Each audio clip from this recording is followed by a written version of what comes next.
This is Abishaw.T, and I'm really grateful to get this opportunity to stand before you all. And today I'm not just going to review this book, but also I'm going to take you to the story. This story actually starts with a mystery letter and then ends with the truth. Okay. Before going on to the story, I'd like to share about this book. The book that I'm going to present this, The Girl in the Letter by N.V.K.S.D. Okay. This book particularly contains 46 chapters. All these chapters contains a lot of characters, and these characters shares a lot of emotions, pain, loss, rejections, and it is a mixture of a lot of emotions. And this novel merges with two different timelines. One actually happened in 1956, and the second actual timeline merges with 2017. Okay. First, let's begin the story, and we'll move on to the things that has happened in 2017, and then later we'll move on to the things that has actually happened in 1956. Okay. The main character of this novel is Samantha Harper. She's a journalist. She's very strong, very intelligent, and very determined. But behind her strength is a heartbreak.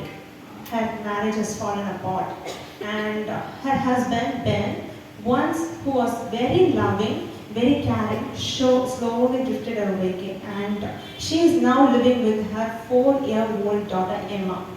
The one steady love that this Samantha, we can call her Sammy, and this Sammy, one steady love that this Sammy got is from her grandmother, whom she called as Nana. Okay? This one fine day, this Samantha Harper is going to meet her Nana on her Nana's birthday. And she brought a bucket of flowers and a chocolate box, and she went there, and both of them were speaking. And while they were speaking, and Nana was actually preparing the bed, and while preparing the bed, something unusual fall on the floor, slipped away from the floor, and this Sammy, actually she was moving around the house, and when she moved near to the attic, she could find the paper, which is a paper which is yellow in color, and she slowly opened this paper, and she could find the handwriting trembling across the paper like anything. It's full of emotions, and she wanted to read that particular paper. So she read that particular paper, and I would like to read the first part of the letter, and I would like to read that. It is in the book. My love, I'm fearful that I have not heard from you. All my anxieties have been confirmed. I'm 3 months pregnant. It is too late for anything to be done. It is God's will that our baby be born. While reading this particular first part of this letter, this Samantha Harper is very much confused. It might be written by some girl to her lover. She understood only that, but she wanted to know who wrote this letter actually. And she also had a question that why this letter is in my Nana's phone. And the question, this particular curiosity is not just a curiosity, it also created a deep connection. This particular letter created a deep connection with this Sammy. And so she again started reading this letter. And now she is going to read the second part of this letter. And it was written, "Oh, why do I feel so wretched and scared?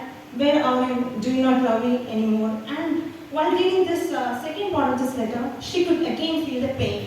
Someone would have rejected this girl. She would have felt the pain that someone would have cheated this girl. I don't know, and she don't know who this girl is.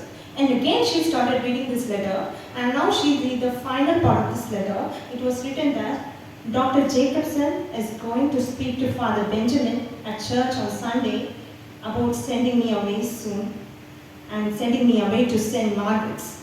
Please, my darling, I beg you, I'll make you happy, and we'll be a family. Please come for me, please. I'm frightened for the future. With all my love forever, your I-B.Ed. And it was written in such a way. And this Samantha Harper could find the names like Dr. Jacobson, Father Benjamin, and St. Margaret's. And she was totally confused. Actually, she is the reporter. Samantha Harper is a reporter. She is representing Southern News in that particular area. And she was very confused. And suddenly her journalistic instinct arises, and she began to dig on the past. And she finally finds that this particular letter was written by I.V. Jenkins.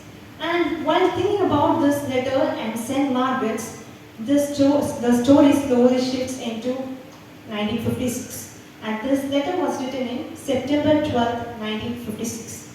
And now the story begins with a story of I.V. Jenkins. And this I.V. Jenkins is a 15-year-old teenage girl who lost her father during World War II.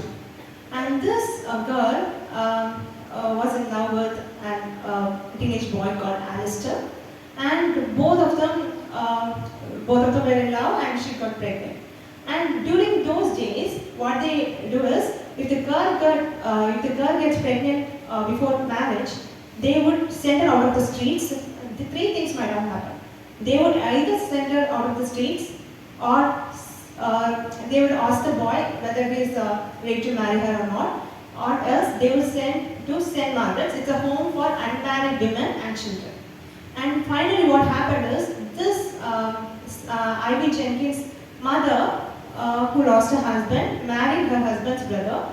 His name is Frank. He's a very cruel man, and this ended as a loveless marriage, and she is very helpless. And this I.V. Jenkins is writing a lot of letters to Alistair and asking him and begging him to take her back, because she knows a lot about St. Margaret's.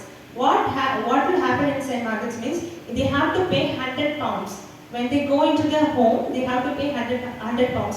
If they have no such money, means they have to work so hard. The girls will be punished because they have committed a sin, because it was considered a sin during that time. So the girls will be punished. They will be given a lot of work. They have to work with heavy machineries, and they will be beaten, and they will be punished in a very cruel way. So I.V. Jenkins know that she will be suffering a lot if she goes to St. Margaret's. So she was begging her lover to take her back, but no reply and complete rejection. And she was also begging her mom, please don't take me away. And she is also helpless. So finally, and this Dr. Jacobson, there is a name in the letter, Dr. Jacobson. This Dr. Jacobson is a person who treats the unmarried women and sends them to St. Margaret's. And at the same time, the priest Benjamin is the man who actually recommends these girls to St. Margaret's. And there is a nun called Mother Carmel. She is a very cruel woman. She has no humanity. She actually beat the girls because they have committed sin. So she used to do a lot of crimes against these girls. So, and finally, this I.V. Jenkins was sent to this St. Margaret's home. And while she was in St. Margaret's, she gave birth to a beautiful girl baby. But without her consent, the baby was taken away. No explanation, no goodbyes. And finally, the baby was taken away and given for adoption. She just named a baby girl when she was in the womb, and she was named as Rosie. Okay, but she don't know where Rose is right now.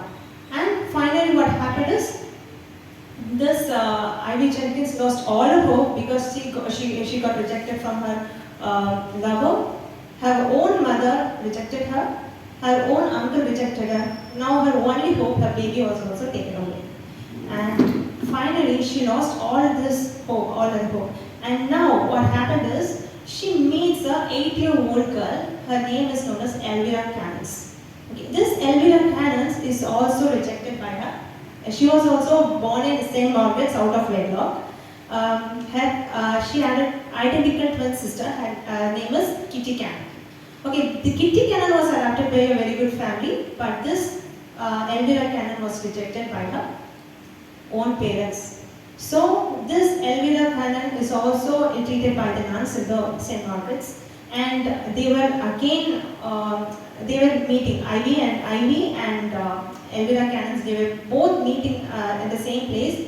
This Ivy saw her as Rose, her own child, and she gave a lot of love to her, and Elvira also thought herself as a mother, and both Ivy Jennings don't want Elvira to be in St. Margaret's, so she wanted to get escape.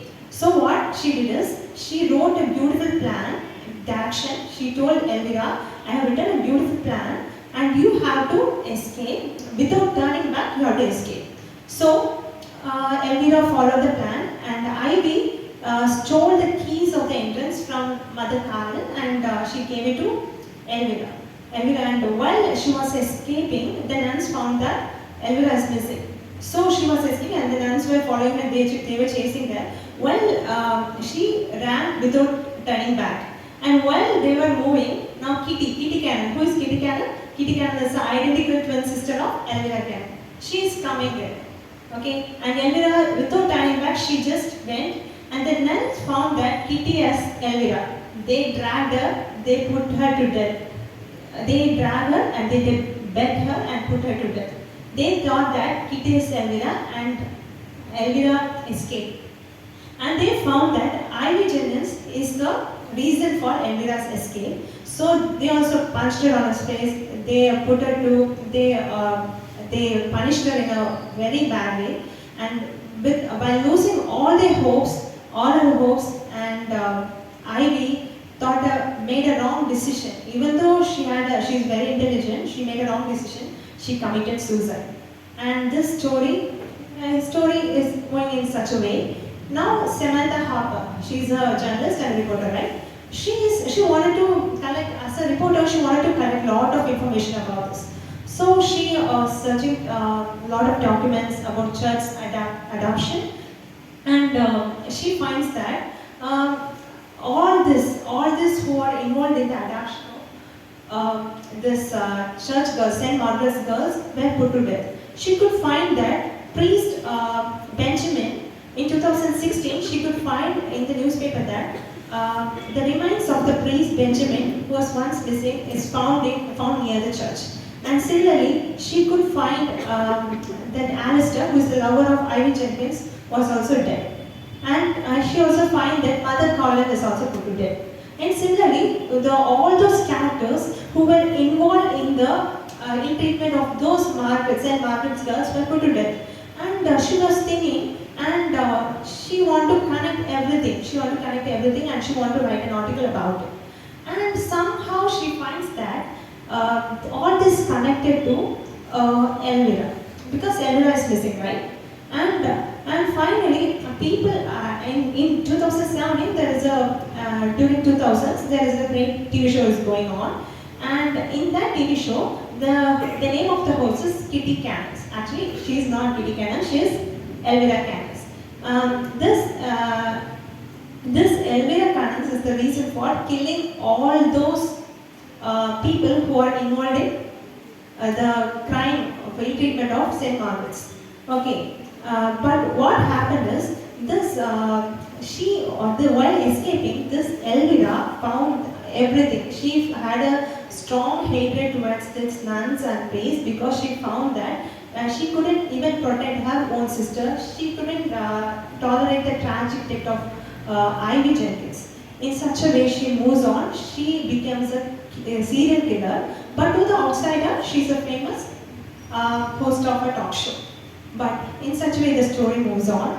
On the other hand, this particular protagonist, this Samantha Harper, is working in a press in which she meets a man called Fred, who had a crush on this Samantha Harper. She knows about it. She knows that he will be very useful for her, because he is the one who never judges Samantha.